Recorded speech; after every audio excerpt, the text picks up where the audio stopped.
Michael never thought love could feel like a slow death. When he first met Sarah, she was a ray of sunlight in his otherwise quiet, predictable life. She worked at the cafe down the street from his office, and he'd stop in every morning just to see her smile. She had this easy laugh, this way of making him feel like the most interesting man in the world. 2 years later, they were married. The first years were blissful: dinners at home, weekend getaways, long talks in bed until sunrise. Michael thought they were unshakable.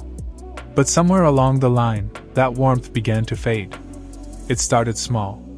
Sarah began spending more evenings with friends or working late.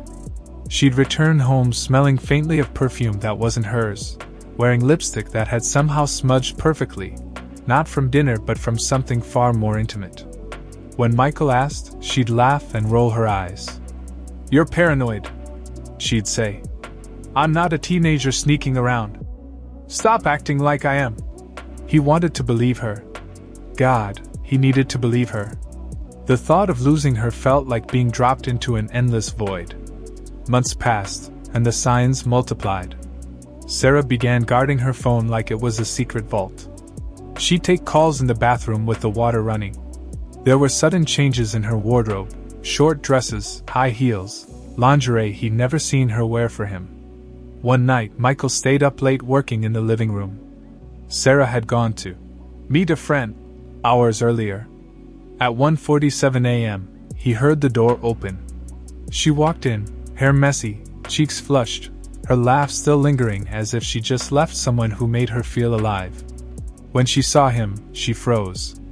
"Couldn't sleep?" she asked, her voice too casual. "Where were you?" His voice cracked, a mix of anger and desperation. "Out." "Does it matter?" The way she said it, cold, dismissive, felt like a knife between his ribs. The next months became a living hell. Michael would catch glimpses of her texting, smiling in a way she no longer smiled at him. He'd find receipts for expensive dinners he'd never been invited to. Once, while doing laundry, he found a hotel key card in the pocket of her jeans. When he confronted her, she didn't even bother to deny it. "Fine. You want the truth?" "Yes, I've been seeing someone. A few someones. You're not enough for me, Michael. You never were." His knees went weak. He felt like the air had been punched out of his lungs. "Then why stay?" he whispered. She smiled, as if savoring the cruelty. "Because you'll never leave me. You can't. You're too weak. And I like having someone at home to keep the lights on." That night, Michael didn't sleep. He stared at the ceiling, his mind racing. She was right. Part of him couldn't imagine life without her, even if she was tearing him apart piece by piece. The fights became brutal. Shouting matches that shook the walls, accusations thrown like daggers. Sarah seemed to thrive on it, feeding off his pain. She'd vanish for entire weekends, leaving no explanation, returning with that same satisfied glow. One evening, Michael followed her. He trailed her to a downtown hotel, watching from across the street as she met a tall man in a tailored suit. They embraced like lovers who'd been waiting all day for this moment. She looked happier than she had in years, and it wasn't with him. Michael stood there for over an hour, rain soaking through his clothes, until the light in their hotel room went out. By the time their anniversary came, Michael was hollow. He'd lost weight. His eyes carried permanent shadows. Sarah, meanwhile, seemed more radiant than ever. She suggested they go out for dinner, almost as if nothing had happened. Halfway through the meal, she leaned in. "You know, Mike, I almost admire you. Most men would have left by now. But not you. You'll keep taking whatever I give you. And that makes me feel powerful." Michael stared at her, his hands trembling under the table. In that moment, he realized something. She wasn't just cheating.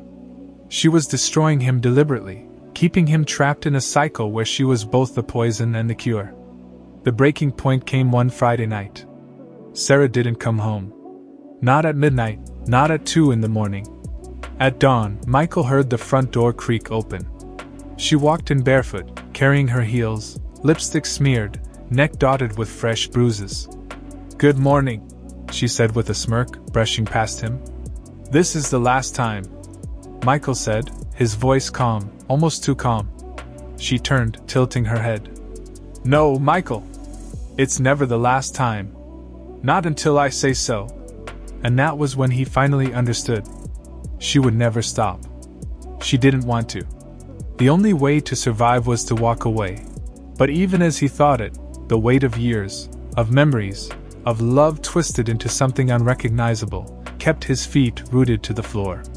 The story ends not with freedom, but with the image of Michael standing in the doorway, watching her disappear into the bedroom, knowing he'll follow her again, into another round of the same hell. Because sometimes the worst prison is the one you build out of love.